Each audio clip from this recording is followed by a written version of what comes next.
You walk into a gas station today and you see a convenience store. You see a business that sells soda, cigarettes, lottery tickets, and yes, occasionally gasoline. But that's not what you're seeing. That's the ending of a story. The real story, the one buried beneath 40 years of economic pressure, is about a place that was never meant to be a store at all. Most people think gas stations failed as profit centers because of thin margins on fuel. And yes, that's technically true. A gallon of gasoline sold for maybe 2 or 3 cents of profit by the 1970s. The math is real. But that wasn't the secret that actually destroyed them. The secret was something much deeper. It was about what the gas station wasn't allowed to be. For nearly 30 years, from roughly 1945 to 1975, the American gas station operated under a constraint that nobody talks about. It was a command from above that came from the oil companies themselves, from corporate policies that were so absolute, so enforced, that they became invisible. They became the air that station owners breathed. The constraint was this: you could only sell gasoline, oil, water, and maps. Everything else was prohibited. Exxon, Shell, Standard Oil, Texaco, they all had the same policy. Their franchise agreements were explicit. A gas station was a distribution point for fuel. It was not a store, it was not a convenience outlet, it was not a place to make money on ancillary products. If you owned a gas station, your job was to move fuel. That policy made perfect sense in 1950. America was recovering from the Depression and the war. Fuel demand was surging. The oil companies needed to build distribution networks fast. The easiest way to do that was to recruit independent businessmen, farmers, mechanics, former soldiers, small entrepreneurs, and give them a simple deal. You get a branded pump, you get fuel at wholesale prices, and you keep whatever margin you can squeeze on the gallon. By 1955, there were over 150,000 independent gas stations in America. Each one had an owner who believed he was running a business. But he wasn't. He was running a distribution channel. He was a franchisee, and his profit margins reflected that reality. A gallon of gasoline in 1955 might have sold for 18 or 19 cents. The station owner's margin was typically a penny to a penny and a half per gallon. That's between 5 and 8% gross profit. Very thin, but not impossible. Then came the real problem. The oil companies became obsessed with brand standardization. They didn't want you to run a local business. They wanted you to run their business their way. In the 1960s, they began requiring station owners to rebuild their pumps, repaint their buildings, install new signage, all to match corporate design standards. These upgrades cost money, real money. For an independent owner, a complete station renovation could run $5,000 to $10,000. In 1960s money, that was the price of a new car. But here's the hidden part. The oil companies didn't require you to have a convenience store. They forbade it. Why would they do that? Why would they deliberately prevent their franchisees from diversifying revenue? The answer reveals something about how American corporations thought about control in that era. The oil companies saw convenience stores as a threat to brand uniformity. They worried that if one Chevron station started selling coffee and donuts, another would sell beer and magazines, and soon the brand would be fragmented. The Chevron brand would mean different things in different places. That, to them, was intolerable. So they locked it down. Station owners were contractually forbidden from selling anything the oil company hadn't explicitly approved. No hot food, no sandwiches, no candy, nothing. This policy persisted into the 1970s at most major oil companies. The financial impact of this restriction was catastrophic, but it was slow. It built up over decades like sediment. Year by year through the 1960s and early 1970s, the real profit margins on gasoline got tighter, competition intensified, discount chains started buying gas in bulk, fuel wholesalers began cutting margins even further. By 1973, a station owner might be making half a cent per gallon. Some made nothing. Some actually lost money on fuel and tried to make it up by cutting corners on service, which damaged the brand further. Meanwhile, the customer was walking in, tired and thirsty, asking if they could buy a coffee or a soda. The answer was no. No, you cannot. Some station owners tried to rebel. A few installed small refrigerators or snack racks without corporate approval. They were discovered and threatened with franchise termination. The oil companies meant business. They would rather lose a franchisee than lose control of the brand image, but the real rebellion came from somewhere else entirely, from the margins themselves. By the mid-1970s, independent station owners were going broke. They couldn't make money on fuel. The oil companies had squeezed them so hard that their profit per transaction was negligible. Many stations closed. The ones that survived were hanging on by their fingernails, trying to push volume, staying open longer hours, hiring fewer employees, cutting service offerings down to almost nothing. Then, quietly and without asking permission from the oil companies, some owners found a loophole. They began reinterpreting their contracts. The contracts said they couldn't sell certain products, but what if they didn't own the products? What if another business operated inside their station, technically independent, using a portion of their building? This was the birth of the first true convenience store gas station combinations. But it didn't happen because the oil companies wanted it. It happened because station owners were desperate. It happened because a business model imposed from above, one that made no economic sense, was finally being undermined by the people forced to live inside it. The oil companies fought back, but they were already losing the war. They had created a system so profitable for themselves that they never had to really care if their franchisees lived or died. The fuel margins were thin, but the volume was enormous. They could afford to let a few stations go dark. What they couldn't afford was the loss of control. So they made a choice. By the early 1980s, most major oil companies had quietly reversed their policies. They stopped forbidding convenience stores. Some even began partnering with convenience store chains. By the mid-1980s, it became standard. Your local Shell station didn't just sell gas. It sold coffee, snacks, energy drinks, and everything else a tired driver might want. But by then, the damage was done. The period of restriction, roughly 1950 to 1980, but especially 1965 to 1975, had cost independent station owners billions in foregone revenue. Thousands of small businesses had closed. The ones that survived had been hollowed out, reduced to minimal operations, staffed by minimum wage attendants working night shifts, barely making enough to cover rent and utilities. When the oil companies finally allowed convenience stores, it was too late for many owners. They didn't have the capital to build out a store. They didn't have the energy. Some sold their stations to larger chains. Others simply hung on until they retired. The era of the true independent gas station owner, a person who actually ran their own small business with some chance of real profit, was over. What's extraordinary about this story is that it reveals something about how large corporations in mid-century America actually functioned. They didn't always act in their own best interest.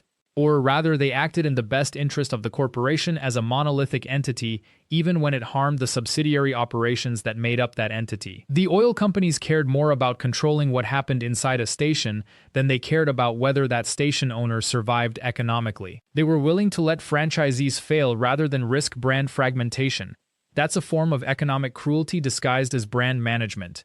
And the gas station owner, the small businessman in a small town, had no choice. He couldn't negotiate. He couldn't leave. His capital was locked up in pumps and signage that belonged to the oil company. He was a prisoner, dressed in a company uniform, running a business that wasn't really his. This is the part of the gas station story that doesn't usually get told. It's not about margins, it's about power. It's about how a distribution network disguised as a business created to serve the interests of a giant corporation slowly crushed the small entrepreneurs who were forced to live inside it. The convenience store wasn't a natural evolution of the gas station, it was a rebellion against control. It was what happened when people at the bottom of a system realized that the system was designed to extract as much value as possible from them while giving them nothing in return. And by the time they were finally allowed to rebel, most of them were already broken. The convenience store was supposed to be the answer. If a gas station owner couldn't make money on fuel, if he was essentially working as an unpaid distributor for Shell or Texaco or Exxon, then maybe he could make it on the things people bought while they were standing at the pump. Cigarettes, coffee, milk, bread, snacks, items with real margins, items he could control. But here's what nobody tells you about the convenience store pivot. It didn't happen because it was a good idea. It happened because desperation had finally reached a critical point. By the 1970s, the independent gas station operator was in full crisis. The major oil companies had already gone through 2 rounds of consolidation. Exxon, Mobil, Shell. These companies weren't just suppliers anymore, they were retailers themselves. They owned their own branded stations. They controlled their own distribution, they set their own prices, and they were squeezing the independent operator with every tool available. The wholesale price for fuel had become almost irrelevant to an independent. What mattered was the price the major company set for him. And that price was always calculated to leave him with the smallest possible margin while still keeping him operating, because an empty station was worth nothing, but a station with an owner desperate enough to accept thin margins was valuable. It was retail space. It was a point of sale. It was control. So the independent operator faced a choice that wasn't really a choice at all. He could accept the fuel margins that had compressed from 15 or 20% down to 2 or 3%, or he could try to build another revenue stream, and that's where the convenience store came in. Cigarettes were the Trojan horse. In the 1970s and early 1980s, cigarettes still carried no federal tax restrictions on sales. They were a growth product. Margins on cigarettes were typically 15 to 25%, which meant an operator could sell 50 cartons a day and actually make real money.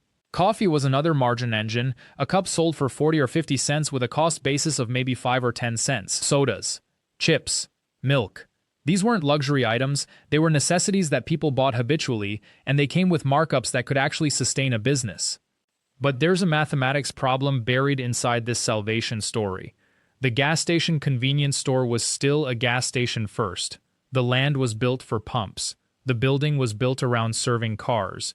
The interior space was cramped, maybe 600 to 1,000 square feet at most. You couldn't stock everything, you couldn't run a real grocery operation, and you were still completely dependent on the traffic generated by fuel sales. If a competitor down the road dropped their fuel prices another penny, your foot traffic evaporated and with it, your convenience store revenue. An independent operator in 1975 might have invested $15,000 to $20,000 to outfit a basic convenience section. He'd install coolers, stock shelves, put up signage, and he'd still be limited by the physical constraint of his property. He couldn't expand the building without massive capital expenditure. He couldn't add a second location easily because he didn't have capital. He couldn't compete with the brand recognition that Speedway or Circle K was beginning to build because they were backed by money and scale. What he got was a marginal improvement in his daily survival. Maybe an extra $500 a month in convenience store revenue, maybe, on a good month. That was enough to keep him from bankruptcy. It wasn't enough to make him actually successful. There's a pattern in American business that doesn't get discussed enough. When an industry structure becomes extractive, when the system is designed to drain value upward rather than distribute it fairly, the people at the bottom don't just accept it quietly. They adapt. They create workarounds. They find new revenue streams. But all of these adaptations happen within the constraints of the system that's extracting from them. And that means none of these adaptations ever actually solve the fundamental problem. The gas station operator added a convenience store, but he was still paying rent to the major oil company through the wholesale fuel pricing mechanism. He was still dependent on their supply logistics. He was still unable to price his fuel competitively because his wholesale cost was set by them. So he was working harder, managing more inventory, spending more time, and extending his margins from impossible to merely difficult. It wasn't freedom, it was just a slower version of the same squeeze. The real question is, why did the majors allow this at all? Why didn't they just build their own convenience stores and eliminate the middleman? The answer is that they did.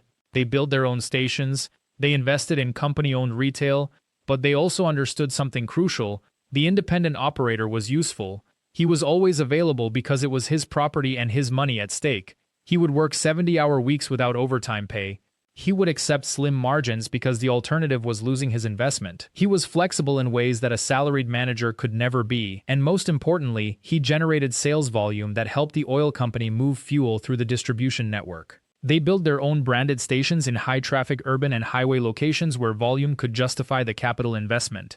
But they also maintained networks of independent operators, keeping them just profitable enough to stay in business, extracting enough value to justify the arrangement, but never allowing them to become genuinely wealthy or independent. The convenience store revolution, such as it was, didn't fundamentally change this dynamic. What it did do was create a category of small business that could theoretically survive in the margins. And survival by the 1970s was becoming the only realistic goal for most independent operators. The tragedy isn't that convenience stores didn't work. They worked fine. The tragedy is that they were necessary. They were a symptom of a system that had become so extractive that simply selling fuel at market prices was no longer viable for a small operator. You had to sell fuel and cigarettes and coffee and milk and somehow make enough on the combination to justify the capital, the labor, the risk, and the years of your life.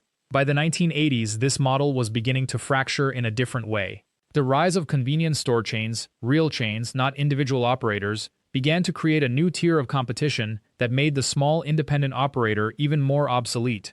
Circle K, Speedway, 7-Eleven, these were organizations that could negotiate better terms with suppliers. They had the capital for marketing, they could expand quickly. They could add services, ATMs, lottery tickets, hot food, that individual operators couldn't afford. And here's where the story becomes even darker. Many of those chains were eventually bought or financed by the same oil companies that had been extracting value from the independent operators all along. The major oil companies looked at the convenience store landscape, saw that it was becoming a real business with real economics, and decided they wanted a piece of it. So they acquired or built their own chains, they applied their capital and distribution infrastructure to the convenience store model, and they systematized the extraction process. The independent operator, trying to survive using the tools available to him, was essentially helping to build the system that would eventually eliminate him entirely. Every successful convenience store operation proved the model worked. Every success attracted capital and corporate attention, and every corporate entry into the space raised the bar for what it took to compete. This is the hidden mathematics of the gas station era. It's not just about margins on fuel. It's about how systems of distribution get built, who benefits from them, and what happens to the people caught in the middle trying to make a living. The gas station operator of the 1970s wasn't just dealing with economics. He was dealing with a power structure, and that structure was changing in ways he couldn't control and couldn't fully understand. By the mid-1970s, the independent operator was living in a paradox he didn't fully recognize. He was profitable on paper, his station moved product, his convenience store section was generating revenue streams that had seemed impossible just 5 years earlier. And yet, he was becoming less valuable with each passing quarter. The reason was structural. The major oil companies and emerging convenience store chains were looking at the data differently than he was. They weren't asking, how do I make money from this station? They were asking, how do I use this station to control the market around it? A corporate convenience store chain, backed by institutional capital, could absorb a station that operated at break-even if that station prevented a competitor from placing their own location in that market. They could afford to run a loss leader. The independent operator could not. He needed every station to be profitable because he had limited capital and no alternative revenue streams. His entire operation depended on making money from that single pump. This asymmetry was brutal and invisible. The independent operator would compete against a chain store that was willing to lose money for 2, 3, sometimes 4 years just to own the geography. And the operator, watching his market share collapse, didn't understand that he was losing a war he could never have won. He was fighting against balance sheets, not against rational market forces. The consolidation accelerated through the late 1970s and into the 1980s. What had been a fragmented landscape of independent stations began to reorganize into visible territories. Circle K and 7-Eleven expanded aggressively. Southland Corporation, which owned 7-Eleven, became one of the largest retailers in America, not by inventing anything new, but by applying systematic capital to the model that independents had proven worked. But here's the part that rarely gets discussed. The oil companies themselves became almost secondary players in their own distribution system. They had built a network of stations, but the stations increasingly made money from things the oil companies didn't control: convenience items, food, services. The gasoline itself had become, in many ways, a loss leader, a way to get people to stop and buy other things. By 1980, the average independent station operator was making somewhere between 8 and 12% margins on the gasoline he sold. That sounds reasonable until you consider that his rent, his employee wages, his credit card processing fees, his insurance, and his utilities had to come out of that margin. Most operators were reporting that gasoline was becoming a break-even or slightly negative business line. They were surviving on the convenience store margin and on services, oil changes, tire pressure checks, car washes if they had the equipment. The shift was fundamental. The station had transformed from a place that made money by selling gasoline to a place that made money by selling gasoline as a way to get customers in the door. It was a distribution strategy, not a business strategy. And distribution strategies work when you have scale. They work when you have capital behind them. They work when you can absorb losses in one location because you're making it up in 15 others. The independent operator was now running a distribution channel for a market he didn't own and couldn't control, and the market was rapidly consolidating. What made this consolidation particularly difficult for the independent operator was that it was happening simultaneously across multiple vectors. The major oil companies were slowly exiting the pump business entirely, divesting their station networks to franchisees and independent operators who would bear the capital and operational risk.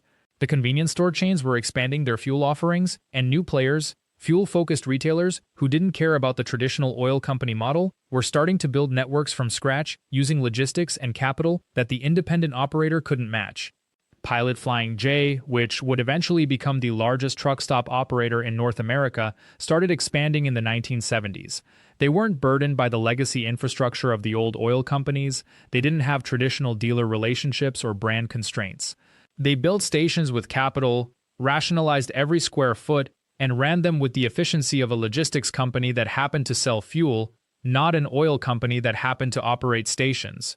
The independent operator looked at these developments with growing anxiety. His station, which had been a pillar of the neighborhood in 1970, was now a commodity location in an increasingly rationalized market. The customers came for the fuel, the convenience items, maybe a coffee. They didn't know his name, they didn't develop relationships. They stopped because it was convenient, and convenience was increasingly something that could be provided by a standardized, capital-intensive operation more efficiently than by an owner-operator. By the early 1980s, many independent operators began to understand, in a way they hadn't before, that they were not going to outcompete the chains. They couldn't compete on price because their volumes were too low to negotiate with suppliers the way the chains could. They couldn't compete on convenience or presentation because the chains had invested in standardization and branding. They couldn't compete on capital because they didn't have access to it. What they could do was sell. Thousands of independent operators began to sell their stations to the expanding chains or to the oil companies' new franchise models. Some did well in these transactions, others simply gave up. The landscape of American retail gasoline changed from fragmented independence to visible hierarchy in less than a decade. The financial architecture that made sense in 1970 no longer made sense in 1983. The margins had compressed, the capital requirements had increased, the competitive barriers had shifted from geography and brand loyalty to size and systemization. And the independent operator, who had been the backbone of American gasoline distribution for 50 years, found himself running a business model that no longer had economic legs. But the question worth sitting with is not simply why did the independent operator fail? The more interesting question is, what was the purpose of the independent operator in the first place? The answer reveals something profound about how American capitalism organizes itself around distribution. The independent station operator was never meant to be the final form of retail gasoline. He was in many ways a temporary phase, a phase where capital was scarce, geography was limiting, and branding was local. He was necessary because the infrastructure to eliminate him didn't yet exist. The major oil companies created the franchise model partly because they needed capital to build their own branded networks. But they also created it because they needed to shift operational risk away from their balance sheets. The independent operator took on that risk. He invested his capital, his labor, his family's savings, and in exchange, he got to keep whatever was left over after his costs. As long as margins were fat enough, this was a reasonable trade. When margins compressed, it wasn't. The convenience store chains, and later the fuel-focused retailers, simply outmaneuvered the traditional oil company franchise model by being more aggressive, more capital-intensive, and more ruthless about geographic saturation. They figured out that you could beat the independent operator not by offering him a better deal, but by making his location less valuable. Fill in the map, reduce his territory, make his volume smaller, compress his margins further. Eventually, he sells. It was simply the logic of a maturing market applying relentless pressure to the least efficient operators. And the least efficient operators, by definition, were the ones running on the smallest scale, with the least capital, and the most vulnerability to competition. What emerged from this consolidation was a clearer picture of how gasoline actually circulated through the American economy. It wasn't distributed primarily through independent operators anymore. It was distributed through systems, through Exxon's branded stations and franchise networks, through 7-Eleven and Circle K's convenience store fuel programs, through Pilot's truck stops, through warehouse clubs that were just beginning to enter the fuel business. And those systems, those networks, had very different financial characteristics than the independent station. They had centralized purchasing. They had negotiating power with suppliers. They had marketing budgets that could shift consumer behavior. They had real estate strategies that were about market control, not profitability of individual locations. The independent operator, for all his hard work and ingenuity, was simply incompatible with this new architecture, not because he wasn't working hard enough or smart enough, but because he was operating at the wrong scale and without the capital backing that made the new model possible. By the 1980s and into the 1990s, the independent gas station owner had become an almost mythical figure in American business, celebrated in memory, but economically obsolete in practice. And what makes this story so important to understand is that his obsolescence wasn't the result of bad decisions or laziness. It was the result of structural economic change that no individual operator could have outrun or prevented. The independent station owner of the mid-20th century had operated in an economy where the competitive advantage came from location, personal relationships, and operational efficiency. You knew your customers, you could adjust your hours to match neighborhood traffic patterns, you could hire family members and keep labor costs minimal, you could maintain loyalty through service, washing windshields, checking oil, remembering which regulars preferred regular or premium, ethyl or unleaded. But the economics that rewarded those skills and that patience had fundamentally shifted. The new competitive advantage came from scale, from centralized supply chain management, from the ability to absorb losses at individual locations in exchange for market dominance. The major oil companies and the franchise networks had something the independent operator could never replicate. They could afford to operate profitably on razor-thin margins across thousands of locations simultaneously. Think about what that actually means in operational terms. An independent operator with 2 pumps and annual fuel sales of perhaps 40,000 gallons per year was negotiating with suppliers as if he were a major customer. He wasn't. He was essentially purchasing at retail prices from jobbers who were themselves purchasing from refineries at wholesale rates. His cost per gallon was perhaps 3 to 5 cents higher than what a major chain could negotiate. On 40,000 gallons, that's a difference of $1.200 to $2.00 to 1 per year in pure cost disadvantage before he sold a single gallon. A Chevron station with 30 locations across a region, by contrast, was purchasing 1.2 million gallons per year. They were buying directly from the refinery. Their cost advantage wasn't just structural, it was fundamental to how the supply chain itself was organized. And that advantage was only growing as the 1970s turned into the 1980s, and the 1980s turned into the 1990s. There was also the question of what economists call the loss leader strategy. For the independent operator, a loss leader was simply a loss. Every gallon sold below cost was money out of his pocket, directly reducing his already thin margins on what was usually his highest traffic product. But for a major oil company's branded network, a loss leader at the fuel pump was an investment in store traffic. It was a way to bring customers through the door to buy cigarettes, coffee, snacks, and drinks, products that carried margins of 30 to 40%. The independent operator couldn't play that game. He didn't have the convenience store business. His station in many cases was just a station, maybe a small office, maybe a restroom. The fuel pump was his entire business, and if he was losing money on fuel, he was losing money on everything. By the late 1980s, this mathematical reality had become undeniable. The number of independent gas stations in the United States, which had peaked at around 150,000 in the 1970s, had begun its final collapse. Some owners retired, some sold to brand networks. Some simply closed, unable to compete on price or unable to afford the equipment upgrades that environmental regulations now required. The leaking underground storage tanks that had seemed harmless in 1965 were now environmental liabilities that could cost $5.000 or more to replace. For an independent operator with profit margins that might run $3 to $5 per year, that wasn't an upgrade. That was a death sentence. The irony, of course, is that the independent gas station owner was often an intelligent, hard-working entrepreneur. He understood his costs. He understood his market. He was competitive and adaptive. But he was competing in an economy that had moved beyond the scale at which he could operate profitably. It wasn't a failure of character or effort, it was a failure of economics. And this lesson extends far beyond the gas station industry. It's the story of countless American small businesses in the latter half of the 20th century. The corner grocery store that couldn't compete with the supermarket, the family pharmacy that couldn't compete with the chain drugstore, the independent motel that couldn't compete with the hotel chain, the local newspaper that couldn't compete with national media consolidation, the small department store that couldn't compete with Sears and Kmart. In each case, the underlying economics were the same. The new competitors operated at a scale that generated cost advantages that couldn't be overcome by efficiency or hard work alone. They could negotiate better prices with suppliers. They could spread fixed costs across more locations. They could absorb losses in specific markets to achieve overall market dominance. They could invest in brand marketing that the independent operator couldn't afford. They could invest in technology that the independent operator couldn't justify. The economic historians call this period the consolidation era of American business. It wasn't something that happened to one industry.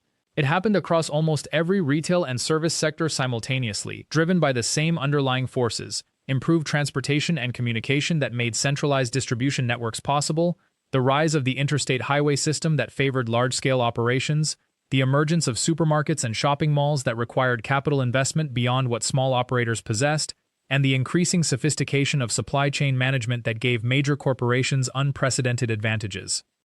For the independent gas station owner specifically, there was one additional factor that most histories of the industry don't emphasize enough: the rise of the credit card. In the 1960s and 1970s, the major oil companies began issuing their own branded credit cards. Mobile oil cards, Shell cards, Esso cards. These weren't just payment mechanisms, they were customer loyalty programs and data collection tools. They allowed the oil companies to track where customers were purchasing fuel and in what quantities. For the independent operator, this was another structural disadvantage he couldn't overcome. He couldn't issue his own credit card. Customers weren't loyal to him in the way they were loyal to a brand. They were loyal because his station was convenient, or his prices were competitive, or he knew them personally.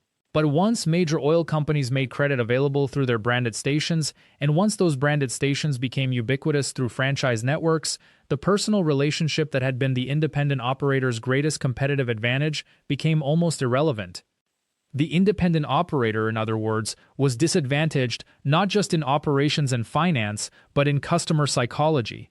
The brand had become more important than the relationship, and that shift in what customers valued was something no amount of hard work or efficiency could overcome. By the end of the 20th century, the independent gas station had become a rarity. In some rural areas and small towns, they persisted, often because the volume of fuel sales and the local market size couldn't support a branded operation. But as an archetypal American business model, the independent operator working long hours, managing his costs carefully, building customer relationships, and earning a modest but honest living, the gas station represented something that American capitalism had largely left behind. And the reason we've spent so much time on this particular story, the reason it deserves this kind of detailed financial and historical examination, is that it teaches us something essential about how American capitalism actually works. It's not that the best operator always wins. It's not that hard work and integrity guarantee success. It's that the rules of competition can shift in ways that make previously successful business models economically obsolete, no matter how well they're executed. The independent gas station owner didn't fail because he was incompetent. He failed because the economy itself had reorganized around principles: scale, centralization, brand power, supply chain integration, that his business model couldn't accommodate. Understanding that distinction is crucial if we want to actually understand what happened to American retail, American small business, and the particular kind of economic independence that defined so much of the middle class from the 1950s through the 1970s. If you want to understand the full financial breakdown of how independent gas stations actually operated, their real cost structures, their cash flow challenges, their profit margins under different market conditions, and the specific economic turning points that eliminated them as a viable business model, we've put together a comprehensive guide that goes far deeper into the numbers than we can cover here. You'll find it linked in the description and pinned in the comments, and it includes detailed case studies of specific stations and regions, along with a timeline of regulatory and technological changes that reshaped the industry. For now, what matters is this. The story of the gas station is ultimately a story about how American capitalism reorganized itself in the second half of the 20th century. It moved from a system where individual entrepreneurs could build sustainable, profitable businesses at small scale to a system where survival increasingly required either massive scale or a niche market that larger competitors couldn't efficiently serve. And that shift didn't happen because consumers demanded it or because politicians mandated it. It happened because of the underlying mathematics of supply chains, labor costs, purchasing power, and brand loyalty. The independent gas station, in its purest form, was incompatible with this new architecture. And understanding why, really understanding the financial mechanisms that made it obsolete, is essential if we want to comprehend what happened to the American economy more broadly, and why so many of the small businesses and local institutions that defined mid-century America have disappeared. Thank you for watching. If you're someone who wants to truly understand the financial machinery beneath American business history, the real cost structures, the margin pressures, the structural advantages that determined winners and losers, please subscribe to the Ledger of Lost America and turn on your notification bell so you never miss a new episode. This kind of detailed, patient analysis of how American capitalism actually worked is something we do in nearly every video, and I'd be honored if you were part of this community. See you next time.